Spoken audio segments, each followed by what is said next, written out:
પ્રાંજલ, આ ઘડી એવી છે કે એ પૂછવું કે શું લાગણી થઈ રહી છે એ ખરેખર ખૂબ કઠિન છે, પણ કોઈક એવી યાદગીરી, કોઈ એવી હેપી મોમેન્ટ્સ જે અમારા દર્શકો સાથે તમે શેર કરવા માંગતા હો?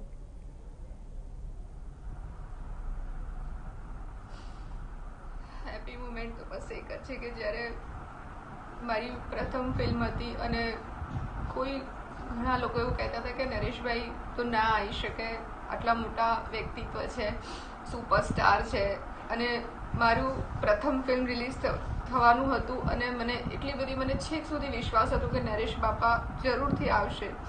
અને મને પોતાને પણ એક ટકો કદાચ હતું, કદાચ ના આવ્યા તો પણ નરેશભાઈએ બાપાએ આવી અને એ તમામ વ્યક્તિઓના મોઢા બંધ કરી દીધા. અને હું બી માનવા તૈયાર નથી, પણ મને બી આશીર્વાદ આપવા માટે એમની ના દુરસ્ત તબિયત હતી છતાં બી આવ્યા હતા. એ વ્યક્તિત્વ હતું. અને હેપી મુમેન્ટ તો એમની એટલી બધી હતી. એમની વાળ ઉડાડવાની એક સ્ટાઇલ હતી, એમના પગની એક સ્ટેપ્સ, પગના જે ડાન્સ કરવાના સ્ટેપ્સ હતા, ઢોલ વગાડવાના જે સ્ટેપ્સ હતા, ગળથુથીમાં કલાકાર તરીકેનું વ્યક્તિત્વ લઈને આવ્યા હતા. અને દરેક જગ્યાએ કલા અને જ્ઞાનને એમને વહેંચ્યું છે. ક્યારેય કોઈ અભિમાન મેં એમાં જોયું નહોતું.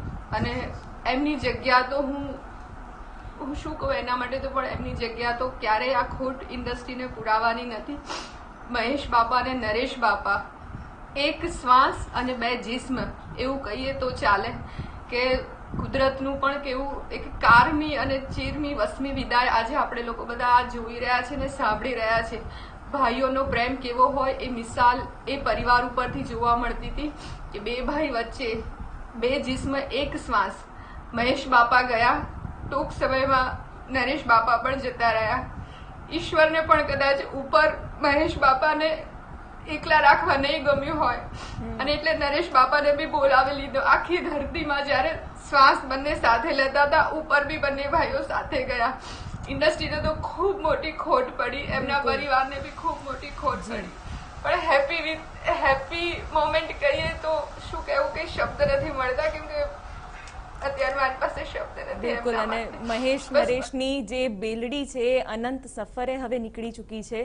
અને આ દ્રશ્યો પણ અમે આપને બતાવી રહ્યા છીએ કે એક વખત નરેશ કનોડિયાનું મોં જોવા મળે તેવી યાચના કરતા લોકો અને તેમના પ્રશંસકો કે જે અત્યારે હૈયાફાટ રુદન કરી રહ્યા છે, અને તેમની આ વેદના પણ અત્યારે સમજી શકાય છે. નરેશ કનોડિયાનો મૃતદેહ પંચમહાભૂતમાં વિલીન, તેમની અંતિમ વિધિ કોવિડ પ્રોટોકોલ પ્રમાણે કરવામાં આવ્યું.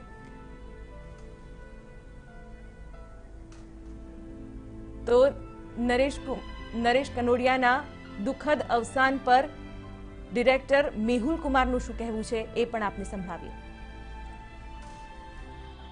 2 દિવસ પહેલા મહેશભાઈના નિધનના સમાચાર સાંભળવા મળ્યા હતા, અને આજે નરેશભાઈના નિધનના સમાચાર સાંભળવા મળ્યા.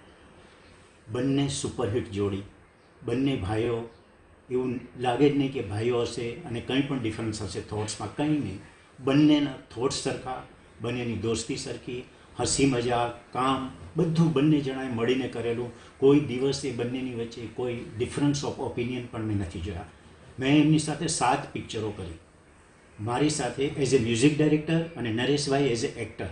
7 પિક્ચરો સિલ્વર જ્યુબલી છે, જે ગુજરાતનો રેકોર્ડ છે. એટલે હું તો મારી લાઈફ ટાઈમમાં એમને ભૂલી શકું એમ નથી. ગુજરાત પણ ક્યારેય એમને ભૂલી નહીં શકે, કારણ કે આવી જોડી ઉપરવાળો વંશે એક વખત બનાવે છે. એટલે બંને જોડી એવી હતી જેને આપણે એમ કહી શકાય કે બંને રત્ન હતા. એ રત્ન કુદરતે મોકલાવ્યા, અને આજે એક જ 2 દિવસના ડિફરન્સમાં બંનેને સાથે બોલાવી લીધા.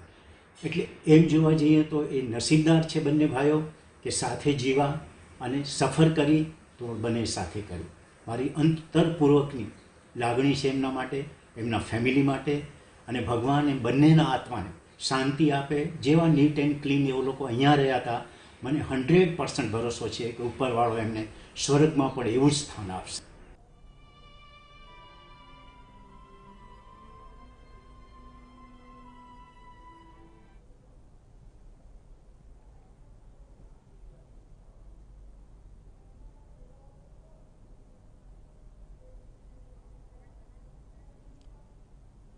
તો હાલ આ દ્રશ્યો મેં આપને બતાવી રહ્યા છે જ્યાં નરેશ કનોડિયાના નજીકના, તેમના સમીપના તમામ એ સભ્યો, તેમના સ્નેહીજનો, તેમના પુત્ર હિતુ કનોડિયા, તેમનો સાથ આજે આ તમામથી છૂટી ગયો છે અને આ અકલ્પનીય ઘટના તેમની સાથે બની ગઈ છે.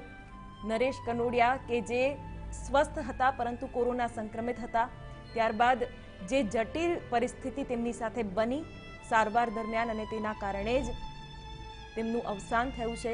હાલ આ દ્રશ્યો મેં આપને બતાવી રહ્યા છીએ. તેમના પુત્ર હિતુ કનોડિયા દ્રશ્યોમાં સતત દેખાઈ રહ્યા છે. તેમની સાથે તેમના નજીકના એ તમામ લોકો, તમામ સાથી કર્મીઓ પણ હાલ જોવા મળી રહ્યા છે. તેમને કોવિડ પ્રોટોકોલ પ્રમાણે અંતિમ સંસ્કાર કરવામાં આવ્યા અને હાલ આ દ્રશ્યો ગાંધીનગરના સ્મશાન ગૃહ ખાતેથી, જ્યાં પરિવારના સભ્યો અને નજીકના મિત્રો આ દ્રશ્યોમાં દેખાઈ રહ્યા છે. નરેશ કનોડિયાને આજે આપણે અંતિમ વિદાય આપી રહ્યા છે. તેવી ક્ષણે કનોડિયા પરિવાર માટે પણ ખૂબ જ શોકનો આ પ્રસંગ અને આ તમામ જે તસવીરો નરેશ કનોડિયાની હયાતી વખતની, તે હવે માત્ર યાદગીરી બની રહેશે. એક એવું વ્યક્તિત્વ કે જે ભૂલવું અશક્ય છે.